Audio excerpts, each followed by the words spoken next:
Welcome back to Trading Wars. Today I want to do a very important topic. This is one of the biggest questions and the most frequent questions that I get from new traders. It's about order types and position sizing. Normally I was just going to do this for my private room, but I think it's very important for everybody to learn these basic skills. All right. So if you're ready, let's step into the war zone. Okay. So the first thing I want to talk about are the three order types that I use. So there are a lot more order types in this, but these are the three that you're going to need for day trading and for swing trading in general, okay?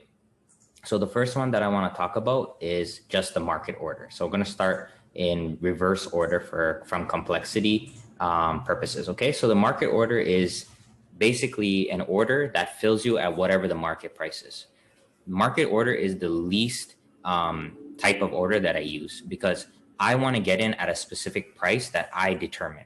So the market order is really for if you want to get into something and you kind of missed it already, you missed the entry, and now you're going to set a market order is going to fill you at whatever, right? So let me give you an example. So let's say on this inside bar, so this is the one that I called out on Twitter today for free. So let's say I wanted to go long on this inside bar, but I missed the entry, and let's say the bar is up here now. So if I hit market order, it's going to fill me at whatever that price is, but it's going to fill me instantly. So that's the benefit of using a market order. But like I said, that's the least frequent order that I use. Okay, so the next one is limit order.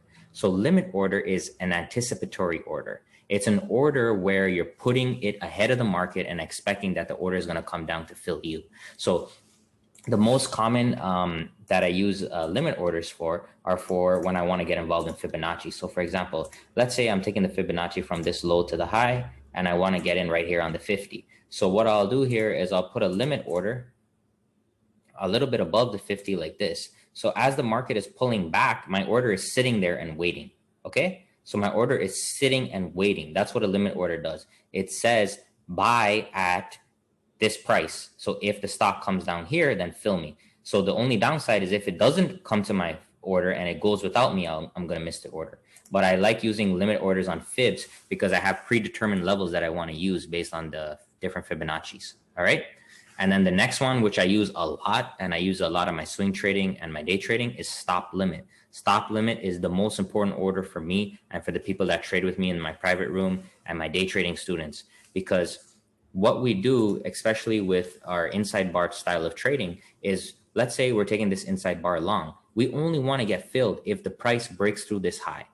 Okay? If the price is here and then it just falls down, then I don't want to get filled. I want to get filled on momentum. Stop limit orders help you get filled on the way up or on the way down, right? So it is a stop limit means the stop is the price that your order becomes live, and the limit order is the maximum price you're willing to pay. Okay, so let's say here, let's zoom in on this candle here. So let's take this inside bar here. So let's say I want to get in on this inside bar, right? But I only want to get involved when it breaks the high. Okay, so what's the high of this candle? 383.73. So let me just put that in here. So entry 383.73. So I want to get in only if this next bar breaks 383.73. So the order that I have to put in is a buy stop limit. Okay, the stop price is going to be 383.73 because that's the price I want to get in. And the limit is the maximum I'm willing to pay because sometimes you won't get the exact price. So what I do is I just add a few cents to that price in order for me to get filled. So it'll be 383.73, limit 383.75. So 2 cents. Okay. And so what that does, it allows me to get in on the momentum only. Okay, guys, that's what we want to get in when the momentum for my style of trading with the inside bars, because if price goes the other way, I don't want to get filled. Okay. So those are the three order types: stop limit, limit, and market.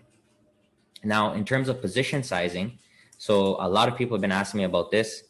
In everything, in the day trading, swing trading, in the rooms, one-on-one, just regular followers. This is the most important part of trading. Do not sleep on your position sizing. Trading is a mathematical game. Okay, so it comes down to you protecting your capital, and the only way you can protect your capital is by risking the appropriate amount. So never risk more than 1 to 2% of your capital. If you do that consistently, you only risk 1 to 2%, you will never blow up your account. Let me repeat that. If you only risk 1 to 2%, you will not blow up your account. If you risk all your money on one trade and it doesn't work, you don't have an account to trade. So we must manage the risk. So how do we manage risk? So we're gonna use this position calculator. This is what I love Tradingview for. So let's say I want to enter on the high of this inside bar with a stop right here. So now if I double click on here, all I gotta do is put my risk at what I want it to be. So let's say I'm 1% of my account. Let's say it's $100, right? So now once I put in $100 here, right here, this quantity, it's gonna calculate how many shares I need to buy. So I need to buy 200 shares. So what it means is if price turns around and stops me out, I'm only going to lose $100. But if price comes here and hits 1-to-1, that's going to make me $100. Or if it's 2-to-1, 200, 3-to-1, 300. Okay. So every single trade must be treated equally because we're playing a mathematical game. You don't know what your winners are going to be or your losers, but you need to control the risk. So never risk more than 1-to-2% of your account per trade. Okay. And that's how you stay safe. The other way to do it is just use simple math. So let's say you're risking $1 per share. You have a $100 risk unit. That's 1%. Then you're only going to buy how many shares? 100 shares. Okay. So keep it very, very simple. All right. So this is the fundamentals of trading. This is more important than anything else. You need to know your position sizing. You need to know how to actually execute your orders. I hope that you guys learned a lot from this, and no one else is putting out stuff like I do. So please comment, like, and subscribe. Follow me on Twitter for free updates, for free calls every single day. Have a great day.